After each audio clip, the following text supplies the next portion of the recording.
მოგესალმებით ყველას. მე მინდოდა უფრო დეტალებში მესაუბრა იმ გადაწყვეტილებაზე, რომელიც ჩვენ მივიღეთ გუშინდელი თვალების დღესასწაულთან დამთხევით, ის რომ ნასამართლე პირების აბსოლუტურ უმრავლესობას გარდა იმ ხალხისა, ვინც არის ნასამართლები განსაკუთრებით მძიმე დანაშაულისთვის, ეს არის მკვლელობა დამოუკიდებელ გარემოებებში, მცირეწლოვანთა მიმართ სექსუალური ძალადობა და რამდენიმე სხვა კატეგორიის დანაშაული, ყველა დანარჩენს მოუხსათ ნასამართლეობა და პირობით სასჯელი. მინდა თავიდანვე ვთქვა, რომ ამას არაფერი კავშირი არ აქვს იმ ფართო მასშტაბიან ამნისტიასთან, ან შედარება, რომელიც ჩაატარა საქართველოს პარლამენტმა. მე მაშინაც და ახლაც კატეგორიული წინააღმდეგი ვიყავი ასეთი ხელაღებით ამნისტიის, ძალიან მძიმე დამნაშავე გამოვიდა გარეთ. ამავე დროს მე მიმაჩნდა ყოველთვის, რომ ჩვენ ციხეში ყავდა უფრო მეტი პატიმარი უნდა ვიდრებოდა ყოლოდა და ამიტომ ჩვენ წინამთავრობის პირობებს ვახორციელებდით ღონისძიებებს, რომ დაგვეწყო ამ ციხეების დაცლა, შეგვეცვალა ალტერნატიული სასჯელებით, პრობაცია გაგვაფართოებია, ღია ტიპის საპატიმრო დაწესებულებები შეგვექმნა, მაგრამ ეს არის ერთი საკითხი, რომ ციხეების დაცლა ზოგადად ნაწილობრივ იყო საჭირო, მაგრამ მეორე ხი იმ დაცლამ, რომელიც გააკეთა, რომელიც საქართველოს ახალმა მთავრობამ, პრემიერ-მინისტრმა პირადად და არა რომელიმე პარლამენტარმა, პრემიერ-მინისტრის გაწყვეტილება იყო ეს, რომ გამოეშვათ ამ მასშტაბის რაოდენობის ხალხი გარეთ, ამან ძალიან მძიმე შედეგების მოტანა დაიწყო და მე ვშიშობ, რომ ეს შედეგები არ დასრულებულა. ის, რასაც მე ვაკეთებ, ეს ემსახურება სწორედ იმას, რომ ის ზარალი, რომელიც მოიტანა ამნისტიამ, ეს ზარალი შევამციროთ. საქმე ეხება ამ გამოშვებული ადამიანების დიდი ნაწილის რესოციალიზაციას და უკან რაღაც სახით დანაშაულის თავიდან აცილებას და საზოგადოებრივ ცხოვრებაში უფრო პოზიტიურ ჩართვას.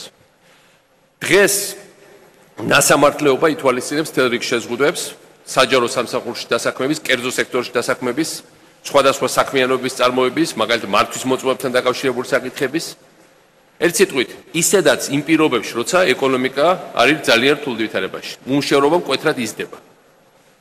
გარეთ გამოუშვით ხალხი, რომელსაც ერთადერთი გზა დაუტოვეს მხოლოდ, რომ ჩაიდინონ ხელახლა დანაშაული და დაბრუნდნენ უკან ციხეში. ამიტომ ის, რასაც მე ვაკეთებ, ეს არის რესოციალიზაცია ამ ხალხის, ეს არის ამ ხალხისთვის შანსის მიცემა, რომ აღარ დაუბრუნდნენ დანაშაულებრივ საქმიანობაში.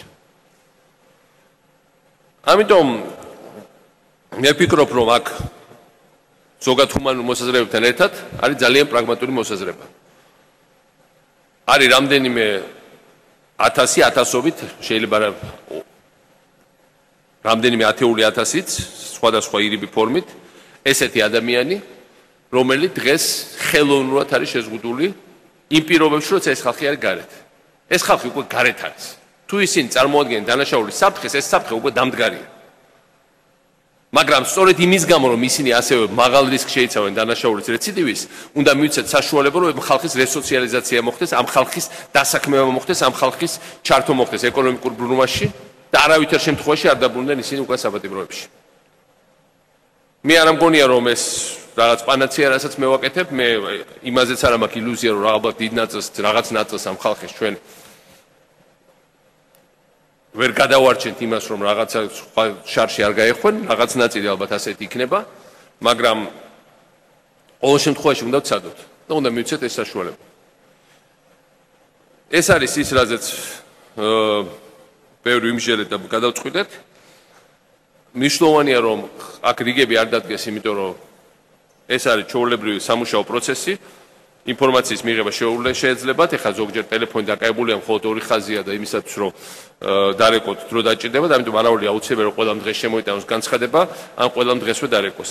კიდევ ერთხელ ვიმეორებ, ეს ხალხი ისედაც გარეთ არის და ისეთი გადაუდებელი აუცილებლობა არ არის, რომ ყველაფერი ერთ 2 და 3 დღეში გატარდეს. და რაკაც რიგები წარმოიქმნეს და რაღაც უხერხულობა შეექმნას ამ ადამიანებს და იმ ხალხს, ვინც ამ ყველაფრის დამუშავება, ამ დოკუმენტების დამუშავება უნდა მოახდინოს. ეს არის ძირითადად რაც ეხება შეწყალების ამ ინდივიდუალურ აქტებს და კითხვები რაც გაქვთ, გთხოვთ. პირველი რეიტერი იყო, ხო? გთხოვთ. ბატონო მიხეილ, თუ შეიძლება გაგვიხილოთ კიდევ რა გეგმები გაქვთ თქვენი საპრეზიდენტო ვადის ამოწურვამდე. ეს ძალიან დიდი მნიშვნელოვანი ნაბიჯი იქნა გადადგმული და გაქვთ თუ არა კიდევ ჩაფიქრებული ის, რაც უნდა მოასწროთ. თქვენ იცით, რომ პრეზიდენტის უფლებამოსილება პრაქტიკულად ძალიან შეზღუდულია დღეს. ჩვენ შეგნებულად გადავეცით ახალმთავრობას, მათ შორის ის უფლებამოსილებები, რომელიც კონსტიტუციით ჯერ კიდევ რჩებოდა ძველი ვერსიის კონსტიტუციით პრეზიდენტს. ამიტომ ჩემი საქმიანობა არის დაკავშირებული ხალხის მოსმენასთან, ხალხთან სიარულთან, ძალიან ბევრ შეხვედრებთან. მე ვამზადებ ასევე იმას, რომ სასწავლო ცენტრი გავაკეთო პრეზიდენტობის შემდეგ მევენახეობის ღვინის და ვაზის კახეთში, ისევე როგორც მუშაობთ, რომ ესეთივე სასწავლო ცენტრი გაკეთეს ქალში, ატენის ხეობაში, მეღვინეობის ასოციაციასთან ერთად. ჩვენ ვაფუძნებთ მეღვინეობის ასოციაციებს ყველგან, იმიტომ რომ მიმაჩნია, რომ ღვინო არის ის სფერო, სადაც მცირე ნაკვეთებიან სოფლის მეურნეობა შეიძლება იყოს მონგებიანი, განსხვავებით ყველა ბევრი სხვა სფეროდან სოფლის მეურნეობაში, სადაც მართლა ძალიან ბევრი ფულის ჩადება საჭირო. აქ მცირე დანახარჯით შეიძლება ჩვენმა ხალხმა იმ ტურიზმის პირობებში, რომელიც ჩვენ გვაქვს, ეს შემოსავალი მოიპოვოს. მე ვფიქრობ იმაზე, რომ ასევე რაღაც სხვა სახის სასწავლო ცენტრი გავაკეთოთ თბილისში პოლიტიკურ მეცნიერებათან დაკავშირებული. ამავე დროს და იმიტომ რომ მიმაჩნია, რომ განათლება პოლიტიკური ერთ-ერთი ყველაზე სუსტი წერტილი, რომელიც ჩვენ გვაქვს.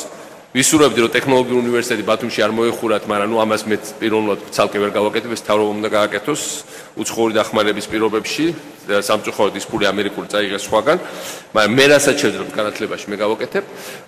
ამის გარდა ვაგრძელებ პოპულარიზაციას ჩვენი ქვეყნის, თქვენ ვიღაცამ ჩათვალა, რომ თქვა ტობარჩხლის ტბაზე რომ ვიყავით, ეს იყო რაღაც ჩემი ახირება და იმისთვის ვაკეთებდი, რომ ბევრ უცხოელ ტელევიზიებში გავიდა, ბევრი ჩემი უცხოელი მეგობარი დამეკავშირდა და რა ლამაზია საქართველო და რაღაცა, ასეთი ერთი-ორი რაღაც შეიძლება კიდევ გავაკეთო, იმიტომ რომ ეს ტურიზმის საბოლოო ჯამში პოპულარიზაცია საქართველოსი, ეს არის შემოსავლები ჩვენი ხალხის.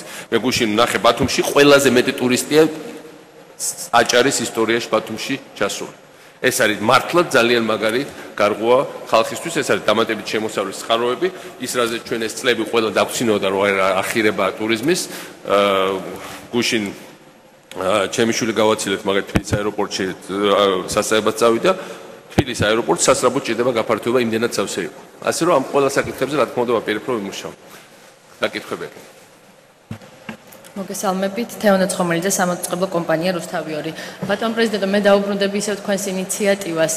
ეს გადაწყვეტილება ხომ არ არის აღიარება, ერთგვარი აღიარება იმისა, რომ წინა წლების განმავლობაში სისხლის სამართლებრივი პოლიტიკა იყო მკაცრი ზომაზე გადაჭარბებული და სწორედ ამიტომ არის ქვეყანაში ამდენი პირობით ვჭარბებული და ყოფილი პატიმარი. სისხლის სამართლის პოლიტიკა ქვეყანაში იყო მკაცრი, იმიტომ რომ საქართველო იყო ძალიან კრიმინალიზებული ქვეყანა. მოდი თქვათ სიმართლე. ჩვენ არ ვიყავით შვეიცარია, შვედეთი და დანია, როცა ჩავიბარეთ საქართველოს. საქართველოში იყო ქუჩის კრიმინალი ძალიან გავრცელებული, საქართველოში იყო ყარად ჩამოყალიბებული კრიმინალური ავტორიტეტების სისტემა, საქართველო არ იყო, კიდევ ერთხელ მეუბნებ, რომელიმე სკანდინავიური 7 ევროპული ქვეყანა. საქართველოში იყო დიდი უბედურება. ამიტომ ნულოვანი ტოლერანტულობა დანაშაულის მიმართ იყო გამართლებული მაშინ, როცა ეს შემოვიღეთ, იმიტომ რომ ამ ნულოვანი ტოლერანტულობის ხარჯზე მოხდა ის, რომ ქუჩაში შეგვეძლო ჩვენი ბავშვების გაშვება, ის რომ ნარკომანები შემცირდა მკვეთრად, ის რომ ყველობები შემცირდა მკვეთრად, ის რომ ქურდობები შემცირდა მკვეთრად, ის რომ მანქანებს აღარ ვკეტავდით, ის რომ ტურისტები ჩამოვიდნენ, იმიტომ რომ საქართველო გახდა უსაფრთხო ქვეყანა, რა თქმა უნდა ეს იყო გამართლებული პოლიტიკა. მე მიმაჩნია, რომ რაღაც ეტაპზე, როცა უკვე დასტაბილურდა ყველაფერი, შეიძლება ცოტა დაგვაგვიანდა, რომ უნდა მომხდარიყო ბევრი ალტერნატიული სასჯელი შემოტანა. ამასაც უჭირდებოდა ფული, ამას უჭირდებოდა ახალი საშუალება, ახალი ტიპის დაწესებულებების მშენებლობა. ეს დაივიწყეთ, მაგრამ შეიძლება ცოტა უფრო გვიან ვიდრე უნდა გაკეთებულიყო. რაც შეეხება იმას, რომ დანაშაულზე რა ვითარდება, დანაშაულზე დღეს ჩვენ გვაქვს ძალიან სერიოზული პრობლემები. იმიტომ რომ ეხლა რამდენიც უნდა ილაპარაკო, რომ დანაშაული საქართველოს შემცირდა. ვინმე გასულელდება ამით. ჩვენ ხო ძალიან კარგად ვიცით, რომ ყველა მიცის, ყველა ქუჩაში გამნელმა იცის. და არა იმიტომ, რომ თუნდაც ტელევიზიები ადრე არ აშუქებდა, ეხლა აშუქებს. საქართველო პატარა ქვეყანაა, სრულ არ გააშუქო, ყველაფერი იცის. ამდენი მკვლელობა, ამდენი პედოფილიის აქტი და ერთ-ერთი რასაც ვეხვეწებოდი პარლამენტს, რომ პედოფილები არ გამოეშვათ და მე დღეს ნახე ზოგიერთი პარლამენტარის რეაქცია ამ დასამართლების მოხსნაზე. ეს ის პარლამენტარები, ვინც პედოფილებზე გადალახეს პრეზიდენტის ვეტო. რა ხმა მოეღება ამ ხალხს?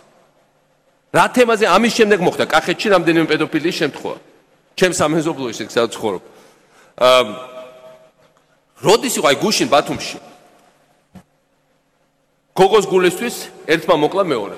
რამდენი წელი აღარ გამიგია რომ გოგოს გულისთვის აი ესე გაიმეტონ ერთმანეთი. ან ბიჭის გულისთვის რა მნიშვნელობა ამ შემთხვევაში გენდერული თანასწორობა დავიცვათ. რამდენი ხანი აღარ ყოფილა რამდენიმე დღე გავატარე ბათუმში. ხმაურიანი გარჩევები ბათუმის ბულვარში თბილისელებს და ბათუმელებს შორის. ასლანის დროს იყო, საბჭოთა დროს იყო. ჩვენ დროს დამთავრდა ეს. ვერც ბათუმას ვერ გაცემდა უბატონოდ ხმას ვერავინ თბილისში და ვერ თბილისელს ბათუმში. ეს დაბრუნდა. როდის იყო ბოლოს ქისტებსა და ეთნიკურ ქართველებსა და ეთნიკურ ქისტებს შორის გარჩევები პანკისის ხეობაში? როდის იყო ბოლოს ეს ხმაურიანი ბირჟები, რომელიც არის ახლა საქართველოს ქალაქებში? როდის იყო ბოლოს ის რომ რაც ხდება საპატიმროებში? ბევრს ვლაპარაკობთ. კორტავას შემთხვევა, მეგობრებო. ციხით დადასტურებულად ციხის ადმინისტრაციის დავალებით კანონიერმა მაყურებლებმა და ქურდებმა თუ მაყურებლები იყვნენ იქ მარტო ცემით მოკლეს პატიმარი. ჩემი მთავრობის დროს პატიმარი რომ ციხის ადმინისტრაციის დავალებით ვინმეს მოეკლა. არ ქონდა გეკენგ მოდოთ ეხა აკლებული ყველაფერი და არ გამომაცხადებდით კაცობრიობის მტრად, ისედაც გამოცხადებული ყავდით? და სხვათა შორის ჩაიარა ვითომ რომ დიდი ამბავი კორტა მოკლეს დაავალა ციხის დირექტორი, ციხის დირექტორის უნდა შევინარჩუნოთ, იმიტომ რომ ახლა ეს პროცესია თუ თავარი მოწმე. მასობრივად დაიწყო საეჭო გარდაცვალებები ციხეში, იმიტომ დაიწყო აზარტული თამაშები. აზარტული თამაშები ნიშნავს, რომ ჩასატანიერთ ეგრეთ წოდებული თავანი. ჩასატანიერთ თავანი ესე იგი დანაშაული უნდა იმართებოდეს ციხეებიდან. ესე იგი ისევ დაბრუნდა გუშინ ნახეთ რა ხდებოდა რუსთავის ციხეში, მაყურებლების სისტემა. ამიტომ პრობლემები არის ძალიან სერიოზული. და ეს პრობლემები არის სწორედ იმის გამო, რომ პოლიტიკას რაც რომელიც ჩვენ ქონდა საჭიროებდა დახვეწას და საჭიროებდა ლიბერალიზაციას. ეჭვი არ მაქვს ამას თაობას. რა თქმა უნდა საჭიროებდა ამ ყველაფერს. მაგრამ ლიბერალიზაციას და ეტაპობრივ გაშვებასა და მასობრივ აღვირახსნილობას და თავაშობულობას და აფეთქებას შორის არის დიდი განსხვავება. შარშანდელი ამნისტია, მით უმეტეს შემდეგ ვეტოს გადალახო პრეზიდენტის პედოფილიის აქტზე იყო ნამდვილად ანტისახელმწიფოებრივი და უკანონო აქტი, რომელიც საქართველოს თავრობის ხელდასმით გააკეთა საქართველოს პარლამენტს. ამას მე არ ვაპირებ ამაზე მოკიდებას. ამას ექნება შედეგები გრძელვადიანი საქართველოსთვის. არ ექნება ისეთი, როგორც ხონდა ჯაბა იოსენიარის ამნისტიას, იმიტომ რომ კიდევ კარგი წინაწლებში ჩვენ შეგვეცი სახელმწიფო ინსტიტუტები განსხვავებით 90-იანი წლების დასაწყისიდან, კიდევ კარგი საქართველოს ხალხს კარგად აღჭურვილი პოლიცია, კიდევ კარგი ყველგანარი კამერები, კიდევ კარგი ამ ხალხს აქვს ცნვა და ყველაფერი დანარჩენი. მაგრამ ამ ინსტიტუტებსაც აქვს თავისი მტკიცის მარაგი. პოლიციაში სამწუხაროდ, სადაც ბევრი თავდადებული პატრიოტი მუშაობს, არის დემორალიზაციის ნიშნები. ამიტომ მე მიმაჩნია რომ ის რასაც ჩვენ ახლა ვაკეთებთ, ეს ასევე განპირობებულია სამწუხაროდ ნაწილობრივ იმით, რაც ამ ამნისტიამ ხნა, იმიტომ რომ ბევრი ხალხი გამოვიდა გარეთ, რომელსაც ჭირდება რესოციალიზაცია და ჩვენი სოციალური სამსახურები ამას ვერაუდიან. ამ ხალხს ჭირდება რაღაცა ჩართვა დღევანდელ პოლიტიკურ სიტუაციაში, როცა ნეპოტიზმმა წალეყა სახელმწიფო ორგანოები, როცა თუ ვიღაცის ვიღაცა არ ახარ, მაინც ვერ პოვობს სამსახურს. რა თქმა უნდა, კიდევ უფრო შემცირდა შესაძლებლობა ამ ხალხისთვის რომ ნორმალურად დასაქმდა, ხო? ამიტომ დამატებითი შეზღუდვები მაინც მოუხსნა. მთელი რიგი კერძო სექტორში შეზღუდვები არის. თუ გაუშვი, მაშინ ის მაინც მიეცი საშუალება, რომ შანსი გქონდეს რომ რაღაცას მოკიდოს ხელი. ჩემი აზრია, რომ უმეტესობა არ უნდა გაეშვა. მე ამაზე ვარ დღესაც, მაგრამ გაშვებული არიან უკვე დღეს, გარეთ არიან, რა ვქნათ ახლა? დამატებით იმით დავტვირთოთ, რომ ერთადერთი გზა, რომელსაც უტოვებთ, არის უკან ციხეში წასვლა? თუ მიუცეთ საშუალება, რაღაც სხვა აკეთო უფრო ადამიანურად. აი ამაზეა ეს, რაზეც ვლაპარაკობთ. ასე რომ მინდა თქვა, რომ რა თქმა უნდა, ჭირდება პოლიციას საგანგებო რეჟიმზე ყოფნა, ჭირდება დამატებითი რესურსები, იმიტომ რომ ეს პოლიციელები ხა ამუშავებენ ბევრად მეც ვიდრე როდესმე ვამუშავებდით. ქუჩაში არის უფრო მეტი პოლიცია ვიდრე როდესმე იყო ჩემი მთავრობის დროს და არის ძალბერად მეტი დანაშაული. დანაშაულს შეუწყო ხელი ასევე მარტო იმან კი არა რომ გაუშვეს ხალხი. შეუწყო ხელი ამ სიძულვილის და მოუთმენლობის ენამ. რომ მათ შორის პოლიტიკური მოუთმენლობის ენას, რომ ძალიან კარგია თუ ვიღაცას ცხვირს დაუნგრევ, ძალიან კარგია თუ ვიღაცას ქვას ესვრი. 100 ლარი ღირს ნებისმიერ ადამიანის ესე შეურაცხყოფა. როცა ამას ქადაგებ ტელევიზიით, ამას აქვს თავის ფასი. და თავის ფასი არის ძალადობის და მოუთმენლობის კლიმატი. ვიღაცას პოლიტიკური კლიმატის გაზდა საქართველოში, ვიღაცას პოლიტიკური ანგარიშწორებისთვის უადვილდება ეს და ვიღაცას უადვილდება გოგოს გულისთვის ანგარიშწორება, ვიღაცას უადვილდება 5 წლის წინანდელ წყენისთვის ანგარიშწორება. ვიღაცას უადვილდება ქისტებთან, ან პირიქით ქის უადვილდება ეთნიკურ ქართველთან ანგარიშწორება. ვიღაცას მუსულმანი არ მოწოს იმასთან ანგარიშწორება უადვილდება. ანგარიშწორების ენით თუ ელაპარაკები საზოგადოებას, მაშინ იქ ყველას ის არის პანდორას ხუთი, რომელსაც მოყვება ძალიან ბევრი უარყოფითი შედეგი. ამიტომ გვიდა ჩვენ ბევრად უფრო 7 და წყნარი ტონი, ბევრად უფრო წყნარი სიტუაცია და ბევრად უფრო გახსნილი ურთიერთობა ჩვენ საზოგადოებას. ეხლა რამდენიც უნდა ილაპარაკონ კიდევ ერთხელ რამდენი ციფრები უნდა მოგცეთ გუშინ მომიხდა კიდევ ერთხელ კონსტანტირება დიდი მწუხარებით იმისა რომ ციფრები რომელსაც გვაძლევს შინაგან საქმეთა სამინისტრო სამწუხაროდ არ არის ობიექტური მით უმეტეს იმ პირობებში რომ პროკურატორი დევნის ციფრები გამოაქვეყნა რომელშიც ეთყობა ორივე მერ მიიღო ერთდროულად ინსტრუქცია რომ ორივეს დაევარცხნეს ციფრები და პროკურატურის ციფრები აჩვენებს დანაშაულის კვეთ ზრდას ამაზე მე ვნახე შინაგან საქმეთა სამინისტროს განცხადება, რომ პროკურატურის ციფრები თუნდაც არ შეესაბამება სიმართლეს. და გუშინ სწორედ მე და გოგა ხაჩიძე ვლაპარაკობთ. გოგას გაახსენდა ლუარსაბ თათქარიძედან როგორ ითვლიან დარეჯანი და ლუარსაბი ბუზებს. და ლუარსაბი რომ ამბობს თუმცა 40-ია ბუზი. და დარეჯანიას არა 50 დათვლიან და მართლა 50 და ლუარსაბი ძახს 10 ალბათ გაფრინდაო და იმიტომ გახდა 40-50 დაახლოებით იგივეა რო თქვა რომ პროკურატურის დევნის მონაცემი არის იმიტომ უფრო მეტი თურმე პოლიციაზე რომ თურმე ის რაღაცა ეტაპების შემდეგ არის პროკურატურის დევნის მონაცემი ყოველთვის უფრო ნაკლებია ობიექტურად ვიდრე პოლიციის მონაცემი იმიტომ რომ დევნაში ყველაფერი არ მიდის ეს არის 2x2 4 თვითონ სახელმწიფო ციფრებმა აჩვენა, რომ სტატისტიკა არის გაყალბებული, მაგრამ ამას ციფრები არ ჭირდება. ჩვენ გარშემო გავიხედოთ, მართლა ხო არ ბნელა, ყველა ხედავთ რა ხდება. გუშინ წინ ჩემი ახლო ოჯახის წევრი პირველად გააფრთხილეს ბათუმის ბულვარზე. ფრთხილად იყავი პლაჟზე, იმიტომ რომ იხა იპარავენო საფულეს გაუფრთხილდი. ერთი წლის წინ ამაზე არავინ არ აფრთხილებდა. ველოსიპედის გამქირებელს ველაპარაკე. ხმაური პირველად დაგვეკარგა ველოსიპედები და პირველად ვნახე ხმაურიანი გარჩევები ჩვენ გარშემო. პრობლემაა. და ამიტომ ამ სიტუაციაში ჩვენ გვჭირდება ძალიან ყარად ჩამოყალიბებული პოზიცია და ეს არ უნდა იყოს ერთმანეთთან გარჩევისთან, უნდა ვაღიაროთ რომ ეს არის რეალობა.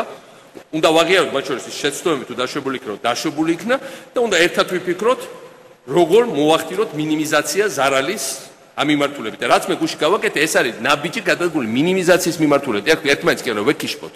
მივცეთ ამ უკვე გამოშვებულ და ხშირად დაუმსახურებლად გამოშვებულ გარეთ ადამიანებს შანსი რომ რაღაც სხვა გააკეთონ. პენსიონერების მკვლელი, რამდენიმე პენსიონერის მკვლელი რომელიც უნდა ჯდარიყო აბა თელი ცხოვრება ციხეში, რამდენიმე წლის წინ გამოუშვეს. რამდენიმე პენსიონერი მოახჩო, იმიტომ რომ დაპატრონებოდა მათ პენსიას. სექსუალურ ძალადობაზე აღარ ვლაპარაკობ, უამრავი გამოუშვეს, რაც იყო ისინი გამოუშვეს. ნუ ყაჩაღობებზე პროფესიონალ ნარკობარიგებით რო გავისო, ყველა ბარიგა რო დაბრუნდა, სულ ცოტა ხნის შემდეგ მოხდა თავის უბნებში, ეს ხო ყველა ცხოვრობთ ამ საზოგადოებაში, ყველა ხო ხედავთ ამას. ბარიგების დაბრუნება რას ნიშნავს? ჩვენი შვილების საფრთხის ქვეშ დაყენებას ნიშნავს. ხო, ნემსები გაჩნდა ისევ ჩვენ სადარბაზოებში, ჩვენი გარაჟების უკან, გარაჟების დადგმა დაიწყო ისევ ხალხმა. ყველაზე ერთადერთი ყველაზე წარმატებული ბიზნესი, რომელიც ეხლა არის საქართველოში, მე არაფერს არ ვაზვიარებ, არის კლიტეების და გისოსების ბიზნესი ხელახლა. ერთი ბიზნესი მაინც აყვავთ. ნორმალური სიტუაცია ესა. ამიტომ მე ყველას მინდა მოუწოდო რომ უფრო სერიოზულად მოკიდონ ამას ხელს. სოფო ბერძე ტელეკომპანია მაესტრო. ბატონ პრეზიდენტო, ცენტრალური საარჩევნო კომისია ახალი თავმჯდომარის მოლოდინშია. კანონის შესაბამისად, როგორც იცით, სწორედ თქვენ უნდა წარუდგინოთ თავმჯდომარეობის 3 კანდიდატი. ყავთ თუ არა შერჩეული უკვე ეს კანდიდატები და გეგმავთ თუ არა არასამთავრობო სექტორთან ამ თემაზე კონსულტაციას? არა, ჯერ, მაგრამ მე მაშინ რომ კანდიდატი ჩვენ უნდა წარუდგინოთ არასამთავრობო სექტორიდან, უნდა წარუდგინოთ ისეთი ვინც კანდიდატები, ვინც იქნება ნამდვილად მთელი საზოგადოება იტყვის, რომ ესენი არიან მიუკერძოებელი ობიექტური ადამიანები. აქ საერთოდ პოლიტიკური გადახრა არ უნდა იყოს, პირიქით, აი თქვენ ნახავთ, ყველამ ერთად შევარჩიოთ, თუ გინდათ ერთად ვიმუშაოთ, ვინ შევარჩიოთ. მე არ მყავს ჩამოკარდებული, მაგრამ ვიცნობ დაახლოებით ვინ მუშაობს სამართლებრივ სექტორში, საერთაშორისო ორგანიზაციებში, ადგილობრივ NGO-ებში, აი ვინც არის ყველაზე ავტორიტეტი, ვინც ხშირად ჩანს, ვინც რაც რაღაც გაუკეთებიათ, იქიდან უნდა შეერჩეს ალბათ ეს ხალხი, ვინც არ შეუშინდება საჯაროდ ობიექტური პოზიციის დაფიქსირებას. ეს მნიშვნელოვანი ამარჩევნების და ყველა შემდეგ არჩევნებზე საქართველოში. მოგესალმებით, ქეთევან ბოჯგუა, საზოგადოებრივი მაუწყებლის პირველი არხი. ბატონ პრეზიდენტო, მე გავაგრძელებ საარჩევნო თემას. 2 თვეზე ოდნავ მეტი რჩება არჩევნებამდე. როგორია თქვენი პროგნოზი? თქვენ დაიწუნეთ კონკურენტი კანდიდატები, რა შანსი აქვს ნაციონალური მოძრაობის კანდიდატს იქნება თუ არა მეორე ტური და როგორ გესახებათ საერთოდ არჩევნების შედეგები ამ პერიოდში? მადლობა. პირველ რიგში იმ გარემოში, როცა წამყვანი ოპოზიციური ჯგუფის გენერალ-მდივანი არის საპატიმროში, უკვე თავისთავად და ძალიან დაუსაბუთებელი ბრალდებები თავისთავად ეჭვესდება ბევრი რაღაცა ამ საარჩევნო კამპანიაში. მედია გარემოს პრობლემა არსებობს ნამდვილად. თქვენ იცით რა მოვიდა მე-9 არხს. მე არ მინდა ეწყინოთ მე-9 არხის აქ წარმოდგენილ თუ არის და ვინმე წარმოდგენილი, მაგრამ მინდა ვთქვა, რომ რო გითხრათ, რომ გამოვეტირები მე-9 არხს ეს ასე არ არის, მაგრამ ერთი არხი დამატებით რომ დაიღუპა დაიკეტა საქართველოს, ეს ცუდია. მე-9 არხი იყო ერთი კონკრეტული რეჟისორის, ვლადიმერ ბედუკაძის მიერ გადაღებული ფილმის გასაშვებად შექმნილი არხი. ეს კადრები, რომელიც ბედუკაძემ გადაიღო. მე-9 არხის ფლობელს უკვე ჰქონდა ფლობელობაში მინიმუმ 2011 წლის ზაფხულში, როცა მან გადაწყვიტა პოლიტიკაში შემოსვლა. ამის შემდეგ ის ქმნის მე-9 არხს, ამის შემდეგ ის არიგებს სატელევიზიო ანტენებს, რაც რა თქმა უნდა ამორჩევის მოსყიდვად ჩაითვალა და ბუნებრივია, იმიტომ რომ ეს მატერიალური საფუძველი, მატერიალური საჩუქარი. და ამ არხის ერთადერთი ფუნქცია იყო, თან დამატებითი კადრები შეუკვეთეს კიდე ბედუკაძეს, რომელიც ზაფხულში უნდა გადაღებული, ერთადერთი ფუნქცია იყო, როცა მოვიდოდა მომენტი, გაეშვა ბედუკაძის მიერ გადაღებული ან დადგმული, ვის როგორ რამდენი ინტელექტზე ყოფნის ინტელექტი იმის მიხედვით, კადრები საქართველოს ტელესივრცეში, ქართველებს ეს ენახა. ამიტომ არ უნდა ეწყინოთ მე-9 არხის თანამშრომლებს, ისინი გამოიყენეს იმისთვის, ვისთვის გამოიყენეს და მერე ჩვეულებრივად ჩაწიეს გვერდზე. ეს იყო, კიდევ ერთხელ ვიმეორებ, ერთი ფილმის, ერთი კადრების, ერთი რეჟისორის თვის შექმნილი ტელევიზია. მაგრამ ამავე დროს მე კიდევ ერთხელ ვიმეორებ, რომ სულ 3 არხი იყო და ერთი რეგიონალური ოდიში, თრიალეთი, როცა მე გავხდი პრეზიდენტი, პირველი არხი იმედი და რუსთავი. ეხლა რამდენიმე ათეული არხი საქართველოში. გაზეთების რაოდენობა მკვეთრად გაიზარდა. მე ამით ვამაყობ. ეხლა როგორც ილია ჭავჭავაძე თავის ძროზე გზავრმა და ყვალმა ძალიან პოპულარული ფიგური და რაქციას ძალიან არაპოპულარული ფიგურად, იმიტომ რომ ყველაფერი პატრიოტოს ებრძოდნენ, ზუსტად ესევე არსებობს გაზეთი ასავალ-დასავალი და ზოგიერთი სხვა მედია საშუალება, რომელიც დაკავებული იყო მთელი ეს პერიოდი ყველანაირი პატრიოტულის და პროგრესულის დისკრედიტაციით. და სამწუხაროდ ამან იმუშავა. მაგრამ მიუხედავად ამისა, რამის მოკეტვა არის სისულელე. პირიქით, რაც მეტი იქნება, საბოლოო ჯამში ეს ყველაფერი გაიფილტრება, ეს ჭუჭყიანი წყალი გაიფილტრება და დადგება ყველაფერი თავის ადგილზე. ასე რომ, მაგრამ მედია გარემოში არის პრობლემები, ეს ჩვენ ყველამ ვიცით. ხა კეთი დიდი ხანია მუშაობ საზოგადოებრივ მაუწყებელში. ნამდვილად თქვენ მიმართ საყოველთაოდ მე არ მეთქვის, მაგრამ ხა ამასთანავე საზოგადოებრივ მაუწყებელს მივეცი ინტერვიუ რუსეთთან ომის წლის თავზე. ყველაფერი, რაც ძირითადი ნაწილი, რასაც შეიძლება წყენა გამოეწვია ბატონ მედვედევში და პუტინში, რაღაცნაირად პრეზიდენტის გაშვებულ ინტერვიუში იქნა გაქრა. მე არ ვიცი სოფლიოში ქვეყანა საზოგადოებრივ მაუწყებელი მოქმედი პრეზიდენტის ინტერვიუს დაჭრის პოლიტიკურ ნიშნით. ეგეთ რამე არ არსებობს ხალხო. მოდი იქნებ დავფიქრდეთ ამ თემაზე. არ არსებობს და ვერ გამოვალა სხვაგან ვერ ვიტყვი თუ რა, ჯერ საბავშვო თამაშია თავისთავად. მაგრამ ჩვენ ხო ძალიან კარგად ვიცით, რომ დღეს საზოგადოებრივ მაუწყებელში ზის კონკრეტული კომისარი, კონკრეტული ძველი ერთი კადრის, რომელიც ყველა გადაწყვეტილებას იღებს. ეს რა თქმა უნდა არ წაადგება საარჩევნო გარემოს. და ასევე მინდა ყველას მოუწოდო, რომ მედიას გაუშვან ხელი პირველ რიგში პრემიერ-მინისტრს. ყველანაირი მინიშნებები, რომ რაიმე სახის თავდასხმა უნდა განხორციელდეს რეიდერული რუსთავი 2-ზე ან იგივე მაესტროზე ან სხვაზე, საზოგადოება ამას არ მიიღებს. და ეს ყველამ კარგად უნდა იცოდეს. ჩვენ უნდა ყველაფერი გავაკეთოთ იმისაც, რომ იყოს ბევრი არხი, იყოს კამათები, დებატები. მე გავიგე, რომ ახლა ორ თოქ-შოუ იკეთება პირველ არხზე. არ მგონია, რომ ამით რამე შედეგს მიაღწიოს ვინმე. მე მინდა გამიხადება, რომ პირველი არხი იყოს ძალიან პლურალისტული. მე არ ვამბობ, რომ ეს ყოველთვის არ იყო ადრე პრობლემები, უნდა იყოს პრობლემები. მაგრამ იყო პრობლემები, მაგრამ უნდა მიმუშაოთ ამ პრობლემას და არ უნდა გავაღმაოთ ეს პრობლემა. რაც შეეხება საარჩევნო გარემოს, თქვენ იცით, რომ ასევე მოწოდებები შეიგაისმა, რომ პრეზიდენტი რომელიღაც რეგიონებში არ უნდა შეუშვან. მინდა იმედი გაუცრო ამ ხალხს, ყველა რეგიონებში ვივლი არჩევნებამდეც, არჩევნების შემდეგაც გავაკეთებ ჩემს საქმეს. მე ძალიან ბევრს დავდივარ განსხვავებით ბევრისგან ქუჩებში, ხვდები ხალხს და წლიანობაში ძალიან კეთილგანწყობილ აუდიტორიებთან მაქვს საქმე. ამიტომ მე ეს საქმე ძალიან მიყვარს, მე ძალიან მიყვარს ჩემი ხალხი და ჩემ ხალხსა ჩემ შორის იქ ვიღაცა საეჭვო სუბიექტები, რომელიც შემთხვევით მოხდნენ პარლამენტში, რაღაც ტალღის გამო და დედუკეძის მიერ გადაღებული სერიალების გამო ეს ხალხი ჩემს და ჩემ ხალხს შორის ვერ ჩადგება. და ვერ ჩადგება ვერც ერთ პოლიტიკურ სუბიექტს შორის. ყველას უნდა ქონდეს არაბარი შესაძლებლობა სიარულის, ურთიერთობის, თავის აზრების გამოხატვის. რო გითხრათ, რომ მე აქტიურად ვაპირებ საარჩევნო კამპანიაში მონაწილეობას, ნამდვილად არ ვაპირებ, ეს არ არის პრეზიდენტის ფუნქცია. ეხლა მე ვარ დაკავებული ზარალის მინიმიზაციით, რომ იქნებ ნაკლების, განადგურების და დანგრევის საშუალება შევქმნათ თუნდაც იგივე საზოგადოებასთან აქტიური კომუნიკაციით და ურთიერთობით. ეს არის და ეს. გთხოვთ.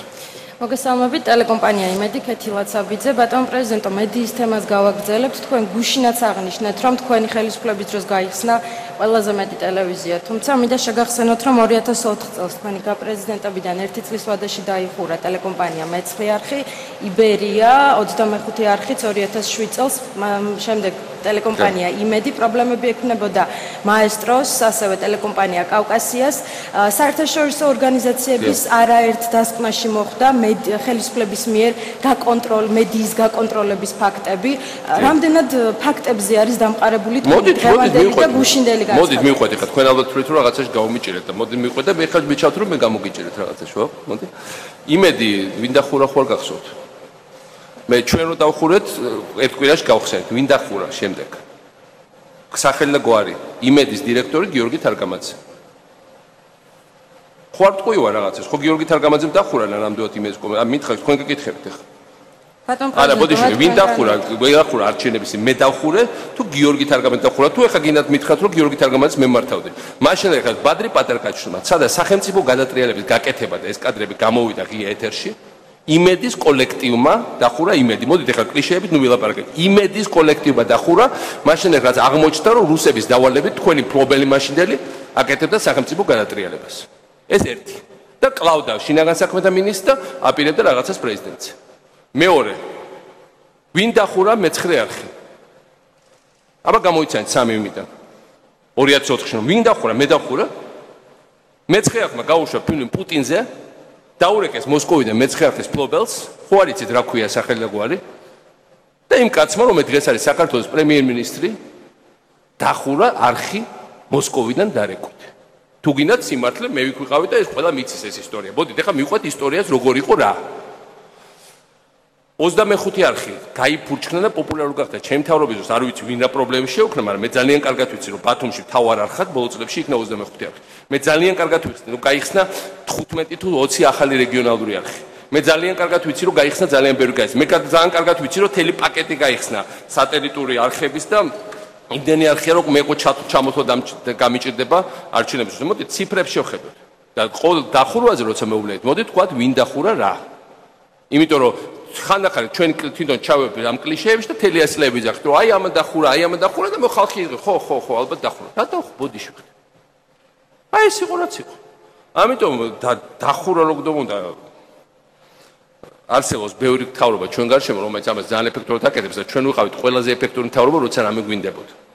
მე არასოდეს არ ყოფილა თავისუფალი დებატების მომხრე, პირიქით მე მაშინ რომ ნაციონალურ მოძრაობის დასუსტება გამოიწვია იმან, რომ რაღაც ვარიანტში ჩვენ ვარიდებდით თავს ამ თავისუფალ დებატებს, ხო ხედავთ როგორ მიყვარს დებატების და კამათიც, ჩემ ბუნებაში ეს რომ ამ დებატებში და კამათში იბადება ჭეშმარიტება. ხარ კი, რა თქმა უნდა, ბევრი სიბინძურება და ბევრი ტყუილები და ბევრი სისულელე, მაგრამ აი გუშინ ავედი მაგალითად ბათუმში. მთელი ის სააკაშვილმა დაანგრია ფერისთავზე ეკლესია. მივედი და ცხვირი დავადებია ზოგიერთ საფრთხეს. სად არის აბა დაანგრეული ეკლესია? ეკლესიაც არის, ფუნიკულორიც არის. ამდენი წელი ყველა დარწმუნებული რომ მე ეს ეკლესია დავანგრია. ვინ მოუყვა? ჩვენმა სახელმწიფო მედიამ, რა თქმა უნდა, კლიშე იყო. სააკაშვილი ეკლესიების გრეველი. სააკაშვილი ყვლელი, სააკაშვილი ეს, სააკაშვილი ის. ეხლა ხო მაინც არის სიმართლე, აჰა, მიდით და ნახეთ ბათუმში ფერისთავზე ეკლესიაც დგას, ფუნიკულორიც დგას, ჩემი ინიციატივით გაკეთებული, საბაგიროც არის და ბათუმმა მიიღო ახალი ადგილი და მიიღო ბევრი ტურისტი, რომელსაც შემოაქვს ფული. ხალხის ჯიბებში. ასე რომ ეს მითები ესე ნაწილ-ნაწილ იშლება, ირღვევა და მე მინდა რომ ამ თემებზე ჩვენ ღიად ვილაპარაკოთ. მე არაფერი დასამალი არ მაქვს, როგორ იყო და რა იყო, ჩვენ ყველამ კარგად ვიცით და ყველას კარგად გვაქვს. მოგესალმებით ტელეკომპანია კავკასია ჯონი პატარკაციშვილი. ბატონო პრეზიდენტო, თქვენი საუბრეთ იმ გეგმებზე, რაც დაგჭათ პრეზიდენტობის ვადის ამოწურვამდე. მე მაინტერესებს, რას აპირებთ პრეზიდენტობის ვადის ამოწურვის შემდეგ უკვე უკავშირდება ეს პარტიურ მოღვაწეობას თუ იქნება პირადი გეგმა. თქვენ ნახეთ რომ მე ვისაუბრე ამაზე. ვაპირებთ ძალიან ბევრ მუშაობას განათლებაში, სოფლის მეურნეობის სფეროში განათლებაში. მე მაქვს პრეტენზია რომ სანიმუშო ვენახი გავაკეთე კახეთში. მინდა რომ ეხლა ჩამოყავს ბევრი ღვინის სპეციალისტები უცხოეთიდან და თარგმნით სახელმძღვანელოებს ქართულ ენაზე მეღვინეობის და გვინდა რომ ეს დაურიგოთ ხალხს. მეღვინეობის ასოციაციასთან ვაკეთებთ იგივე ცენს ატენში და მათთან ვიმუშავებ. ვაპირებ რომ თბილისში გავაკეთო სასწავლო ცენტრი და ასევე საპრეზიდენტო რაღაც სახის ბიბლიოთეკა და ვაპირებ რა თქმა უნდა საქართველოში აქტიური მონაწილეობა მივიღო იმაში რა საქმე ვაკეთებდი. ნამდვილად არ ვაპირებ ამ ბრძოლის ველის მიტოვებას, ეს ბრძოლა მოგებული არ არის. ჩვენ რუსეთმა ვერ აიღო 2008 წელს ომით ის რაც აიღო ყველა სხვა ქვეყანაში მრავალი წლის განმავლობაში, მე არ მინდა რომ რუსეთმა ომის გარეშე მიიღოს ის რაც ომით ვერ აიღო. საქართველოს სახელმწიფოების და დემოკრატიის ჩამოშლა. ამის საფრთხის წინაშე დგას საქართველო და ამიტომ ვაპირებ რომ ამ მიმართულებით ეს ბრძოლა გრძელდება. ჩვენ ეს ბრძოლა ამ ბრძოლას მივიყვანთ გამარჯვებამდე. რუსეთს თავის პრობლემები აქვს, საქართველო უნდა განვითარდეს და საქართველოს განვითარება ეს არ არის დამთავრებული ბრძოლა და დამთავრებული ეს ომი ჩვენ კიდე რა თქმა უნდა შვიდობიანი ომი ამ შემთხვევაში ჩვენი განვითარების, ჩვენი დემოკრატიის და ჩვენი წინსვლის და უკეთეს განათლების სისტემის, უკეთესი საცხოვრებელ პირობების, უკეთეს შემოსავლების ეს ომი ჩვენ გვაქვს შვიდობიანად მოსაგები. გთხოვთ. შეიძლება ირაკლი იკნაველიძე ტაბულა. თქვენ ახსენეთ პანკისის ხეობაში მიმდინარე მოვლენები, როგორ შეაფასებთ ამ მოვლენებს? ჩვენ გვახსოვს 2000-იანი წლების დასაწყისში ის იყო სერიოზული არასტაბილურობისკენ, რაც საფრთხეს უქმნიდა მთელ ქვეყანას. დღესაც ხომ არ ხედავთ მსგავს საფრთხეს? პრობლემა სხვა რაღაცაშია. მოუთმელობის ენა, რომელიც ჩამოყალიბდა საქართველოში. სადღაც ვიღაცას არ აძლევენ ლოცვის საშუალებას. სადაც რა მნიშვნელობა ქართველ მუსულმანური თუ არ ქართველ ლოცულობს? რა პრობლემაა? საქართველოს უფრო მინიმუმ იმდენი ქართველი თუ უფრო მეტი არა ეთნიკურად არის მუსულმანი, ვიდრე ქრისტიანი. გადეთ თურქეთში და ნახავთ, ინეგვილში ჩადეთ, ფერეიდანში ჩადეთ. ქართველები არის ფერეიდნელი ქართველები არის ძალიან მაგარი პატრიოტები საქართველოს. რა ქრა ბედის უკუმართობა ისტორიულმა გარემოებებმა გამოიწვია ის, რომ ჩამოშორა ისინი თავის კერას და იქ მიიღეს ეს წმენა, მაგრამ ყველა წმენა თანასწორი უნდა იყოს. თავარია შენ ქვეყანაზე შეგდგოდეს გული. და როცა მოუთმელობის ენის ქადაგება ხდება, მერე წარმოიშვება ეს პრობლემა. მე სულაც არ გამორიცხავროთ, იგივე პანკისელ ქისტებში იყვნენ ექსტრემისტური ელემენტები, ყოველთვის იყვნენ და ცდელობა ყოველთვის იყო და მე მოვხურე ვაჰაბიტური სკოლები 2004-ში. მე მოვხურე ვაჰაბიზმსა და ჩაოლებრივ არაექსტრემისტულ რელიგიას შორის მე ძალიან კარგად ვხედავ განსხვავებას. რა თქმა უნდა, არ უნდა დაუშვათ ექსტრემისტული ფორმები, ვაჰაბისტური ფორმები, ანტიქართული, ანტიეროვნული, ანტისახელმწიფოები, რა თქმა უნდა, არ უნდა დაუშვათ. მაგრამ თუ შენ ქადაგებ ბუდმივად, რომ ადამიანები იყოფიან რელიგიურ ნიშნით, ეთნიკურ ნიშნით, მე მაგალითად სუყურში ხდებოდა ბოლო დღეებში მედიაში ქართველებს და ქისტებს შორის დაპირისპირება. ქისტები რა ქართველები არ არიან? რო თქვა ეთნიკურ ქართველებსა და ეთნიკურ ქისტებს შორის ეგ სხვა არის. ქისტი არის სახელმწიფოებრივად ქართველი. ქართულად ლაპარაკობს, საქართველოში დაიბადა, საქართველოს პატრიოტია, საქართველოსთვის იარაღით ხელში იბრძოდა მათ შორის ომებში. რა თქმა უნდა, მათ შორის არიან ექსტრემისტული ელემენტები, იყვნენ ყოველთვის განსაკუთრებით იმ არეულობების შედეგად, მაგრამ ეს არის ძალიან კარგი ხალხი ზოგადად.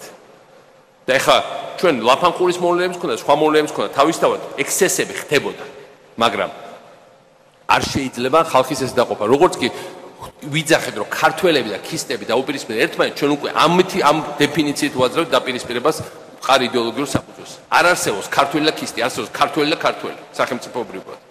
და მაგრამ პრობლემაა, რომ იქაც ეს პრობლემაა პრობლემაა, რომ ახალქალაქში ჩახალიანი გარეთ არის, რა თქმა უნდა, დიდი პრობლემაა. პრობლემაა, რომ მიდის ღია ქადაგება მოუთმენლობის და მათ შორის სხვადასხვა რელიგიური მოღვაწეების მხრიდან, ეს არ არის სწორი, რა თქმა უნდა არ არის სწორი და რა თქმა უნდა ჩვენი ყველა რელიგია საქართველოში და პირველ რიგში რა თქმა უნდა ქრისტიანული რელიგია, იმიტომ რომ ეს ყველა ტრადიციული ფესვგამდგარი და მნიშვნელოვანი ნაწილი ჩვენი იდენტურობის უნდა ქადაგებდეს, როგორც ტრადიციულად ქადაგებდა სიყვარულს, მოყვასის, თანასწორობას, ტოლერანტულობა სიტყვა არ მიყვარს, ტოლერანტობა მოთმენას ნიშნავს და ჩვენ კი არ ვითმინოთ ერთმანეთს, გვიყვარდეთ ერთმანეთი, ასე იყო ეს პოლიტიკა, რომელსაც ჩვენ ვატარებთ ეს წლები. ეხლა რამდენიც არ ვილაპარაკო, ეს წლები ეს არაფერი არ ხდებოდა. იმიტომ კი არ ხდებოდა, რომ ჩვენ ძალით ამას ვაჩერებთ. იმიტომ რომ იდეოლოგია ქონდა ასეთი. თავრობა ამას ასხიობდა. მე მუდმივად ვლაპარაკობდი მრავალეთნიკურ, მრავალკულტურულ, მრავალრელიგიურ ქართველ ერზე. არ შეიძლება ქართველების დაყოფა პირველ და მეორე ხარისხიან ქართველებს. რატო ისწავლა ამდენმა აზერბაიჯანმა, სომეხმა ჩემ პრეზიდენტობის დროს ქართული? იმიტომ რომ მათ იგზნეს, რომ ეს არის მათი ქვეყანა. რატო მოხდა? რატო შეცვიდა ძალადობის ფონი პაკის ხეობაში? იმიტომ რომ მათ იგზნეს, რომ ეს არის მათი ქვეყანა. რატო არავის არ გაუგია პრობლემი, მაგალითად მაღალმთიან აჭარაში, თუნდაც მუსულმან ფაქტორის გამო, თუმცა ბევრი აჭარელი მოინათლა ქრისტიანად და ეს პროცესი მიდიოდა ძალიან მშვიდად წყნარად, იმიტომ რომ ამას ქადაგებდით, რომ ყველა თანასწორი. ეს ყველაფერი ხდებოდა ნებაყოფებით და ნორმალურად. ამიტომ ძალა აქ არაფერ შუაში არ არის. თავრობა უნდა ასხივებდეს ამ თანასწორობას. თავრობა უნდა ასხივებდეს წმენას, რომ ყველანი თანასწორები, როცა ამას ასხივებ, მაშინ ეს არ ხდება ეს ექსცესი. ეს არის რაც მაღლობს პანკის ხეობაში. პანკის ხეობაში არის ამ სახის სიმპტომების გამოვლება, რომელიც ვლინდება თელ საქართველოში. და იმ პირობებში, როცა ჩვენ ყურიძირში ყავს ჩასაფრებული ჩვენი მტერი, ჩვენ არ აგვაქვს უფლება, უბრალოდ არ აგვაქვს უფლება, რომ ასეთ თამაშები ვითამაშოთ. ეს არის და ეს ჩვენ სახელმწიფოები რაზრობა ნიშნავს ყველაფერ ამაზე მაღალ დადგომას. ეს არის და ეს. მე მგონი ეს არის ძირითადად ყველა მომწონეთ კითხვები ხო? შეიძლება ერთი კითხვა კიდევ დაგისვათ ბატონ პრეზიდენტო წეღან მივეც ჩემს კოლეგებს საშუალება თქვენს შეფასებაზე საზოგადოებრივი მაუწყებლის მუშაობასთან დაკავშირებით რაზე დაყრდნობით გაქვთ ეს ინფორმაცია რომ მე მივეცი ინტერვიუ კომისარი არის საზოგადოებრივ მაუწყებელში უბრალოდ იმის გამო რომ ინტერვიუ არ მოგეწონათ როგორც იყო დამონტაჟებული თუ სხვა კეთილი მე ნამდვილად დიდ პატივს ძალიან ბევრი პროფესიონალი ჟურნალისტი რომელიც იქ არის მაგრამ პრეზიდენტის ინტერვიუს დაჭრა საზოგადოებრივ მაუწყებელს მე ხოდიში და ვანუატუში არ ხდება დიდი ხანია და ნაურუში არსებობს რაღაცეები რაც არ ხდება. არ ხდება. და ჩვენ და ხდება. ეხლა მე ამას ვამბობ ბოლო გაგიზიებს გარეშე კიდე კაი უამრავი საშუალება არსებობს. ყველა ტელევიზია ბოდიში არ მინდა რომ მოგხურონ, მაგრამ რომ მოგხურონ არსებობს ეგრე Facebook-ზე ძალიან ბევრი მეგობარი ყავს. 100-1000. და ჩემ გზავნილს ყოველთვის მივიდა ჩემ ხალხთან. მაგრამ მედვედევზე რაღაცა უხერხული ნათქვამი როა იჭრება ინტერვიუდან. რა თქმა უნდა პრობლემა იგივე ხალხი არის იქა. ვინც არის დაკავშირებული თელრის საკითხებზე, მაგალითად ჯიხადის ვიდეოები. სად არის ჯიხადის ვიდეოები გამოცემული? ვიდეოები, რომელიც მოუწოდებდა ქართველი ჯარისკაცების დახოცვისკენ, საჯარო სივრცეში, ქართველი ჯარისკაცების დახოცვისკენ, ხალხო. ეს ჩაოლებრივი ამბავი ისე გავატარეთ და გაჭრილი ვაშლივით გავდა ერთი პოლიტიკური გაერთიანების დიდის საარჩევნო კლიპებს. ხო ყველა ვიცით რომ საქართველოს დაგვიცა და ხო ყველა ვიცით რომ ქართველმა გააკეთა, ეს უკვე დადგენილია ეს ყველა. და ასევე ჩვენ ვიცით სხვა რაღაცეებიც. სიამოვნებთ ვიტყოდი ამასაც, მაგრამ მე არ მინდა რომ ჭორიკრომა გამოგვიდეს და შესაძლოა იცის. და ეს არის კავშირი იმ საკითხებთან, რომელზეც ჩვენ ლაპარაკობთ. ვინ გააკეთა, როგორ გააკეთა, ვინ არის ეს ადამიანი, FSB-სთან რა კავშირი ჰქონდა ამ ადამიანს 90-იან წლებში, ყველა პატარა საზოგადოება, ყველაფერი ვიცი. თავს ხო არ მოვიტყუებთ. ვინ წარმართავს დღეს საინფორმაციო პოლიტიკას ოფიციალურ სახელმწიფოში? არ უნდა არსებობდეს ესეთი, მაგრამ ყოველ შემთხვევაში თავრობაში. ადამიანი, ვისაც და ადამიანების ჯგუფი, ვისაც ჰქონდა სხვა კავშირები 90-იან წლებში, ამის შესახებ ყველანი კარგად ვართ ინფორმირებული. ამიტომ მოდით ახლა კატად თამაგოვარას ვითამაშეთ, შედეგი იყო ის რაც იყო, მე ნამდვილად არ ვაპირებ ახლა იქ გარჩევებს არხებთან, უბრალოდ რახან ვკითხეთ მედია გარემოზე, მნიშვნელოვანი იყო მე თქვა სიმართლე, რომ ხა ესეთი რამე არ ხდება და ჟურნალისტი რომელიც იყო ჩემთან იყო ძალიან კარგი პროფესიონალი ჟურნალისტი, ამისო კრიტიკული კითხვების უპასუხე ასევე ძალიან გახსნილად. მაგრამ მე თუ თანხდები რაღაცაზე ის მე არ იჭრება. ეხლა არ მგონია რომ არ ყოფილიყო ხალხისთვის საინტერესო უშუალო მონაწილის 2008 წლის ჩვენი ქვეყნისთვის ძალიან მნიშვნელოვანი ტრაგიკული მოვლენის ის თუ როგორ გადავარჩიეთ ჩვენ ქართული სახელმწიფოები რომ ყველა დეტალი ამ განმარტოებს. ასეთ რაღაცეებზე სოფლიო ტელევიზიები ნადირობენ. და საუბარია საქართველოს საზოგადოებრივ მაუწყებელს. ასე რომ მე ნამდვილად არ გარიგებ თქვას, უბრალოდ ეს არის ის რაც გასათვალისწინებელია მეორე. თოქ-შოუების დახურვაზე ყოველგვარ ლაპარაკი თავისთავად მეტყველებს ბევრ რაღაცას. ხა ესეც იცით რომ ამაზეც არის საუბარი და ამიტომ მე მინდა რომ ყველანი უბრალოდ დავფიქრდეთ იმაზე რომ ჩვენ საზოგადოებაში არ იმუშავებს ხა ეს რაც მუშაობდა რუსეთში და ბევრ რაღაცა ძალიან ის რაც მუშაობდა რუსეთში როცა პრემიერ-მინისტრი გაკეთებდა თავის ფულს და კარიერას ვერ იმუშავებს 2003 წლის შემდგომ საქართველოში და თუნდაც 2012 წლის შემდგომ საქართველოში. ეს არის ჩვენ ვართ ხალხი, რომელიც ნახა დემოკრატიის გემო, თავისუფლების გემო და წარმატებული დემოკრატიის გემო. ჩვენ აქ ელცინის რუსეთის შემდეგ კი არ მოვდივართ. ჩვენ მოვდივართ წარმატებული 2003 წლის შემდგომი რეფორმების საქართველოს შემდეგ ხალხმა მიცა რაღაცა სხვა ხმა, იმიტომ რომ ხალხს უნდა ცვლილება ყოველთვის უნდა უკეთესობა, ეს ნორმალურია, მაგრამ შებრუნება პუტინის ერის დასაწყისში პატარა საქართველოში არ გამოვა ეს საქმე და ტყუილად ძალიან გამოიწვევს მე პრობლემას. მე მართლაც სოლიდარობას გამოხატავს ხოჭოს მაესტროს კოლექტივის მიმართ, იმიტომ რომ მართლა მიხედავს რომ მაესტრო ჩვენ მიმართ არასდროს არ ყოფილა კეთილგანწყობა, ის პრობლემა მაინც არ მქონია რომ ეს პრესკონფერენცია მაგალითად მაესტროში მიდის პირდაპირ ეთერში. შენი სათქმელი თუ მიგაკ, მე რაც უნდა თვითონ გაარჩიონ, ხა ეგ პრობლემა არ აქვს. სოლიდარობა მინდა გამოხატო იგივე მეცხრე არხის მიმართ. მე მეცხრე არხი მიმაჩნია რომ იყო დაფუძნებული აპრიორი ბევრ სიცრუეზე და კიდევ ერთხელ მოვიდა იყო შექმნილი იმ ფილმის გასაშვებად, მაგრამ ესენი არიან ჟურნალისტები, ესენი არიან ადამიანები, რომ შედიხარ ადამიანურ კონტაქტში ძალიან ადვილად შეიძლება ურთიერთობის დამყარება, იმიტომ რომ საბოლოო ჯამში ყველა ადამიანს მიუხედავად იმისა, მათი მესაკუთრე ასეულნება აქვს საკუთარი აზრი. ამიტომ არის რომ ყველა ჟურნალისტი არის პიროვნება. უბრალოდ საშუალება უნდა მიგცეთ, რომ ყველა აზრი იყოს წარმოდგენილი და ხელოვნურად არ ვცადოთ რა ვის მოკეტვა, იმიტომ რომ არ იმუშავა ამან არასოდეს საქართველოში, ვერ იმუშავებს დღესაც 2013 წელს ვიმყოფებით. არ გამოვა მედია სივრცის ჩაკეტვა. ეს არის ახლა ჩვენი ამოცანა, რომ ეს ყველა მერთად პრობლემები ავიცილოთ თავიდან, თორე რო არ გამოვა ეს ისაც ვიცი და თქვენ ჩემზე უკეთესად იცით, იმიტომ რომ თქვენ პირველი არ მიცეთ ამის საშუალებას არავის. ეს არის და ეს. დიდი მადლობა კიდევ ერთხელ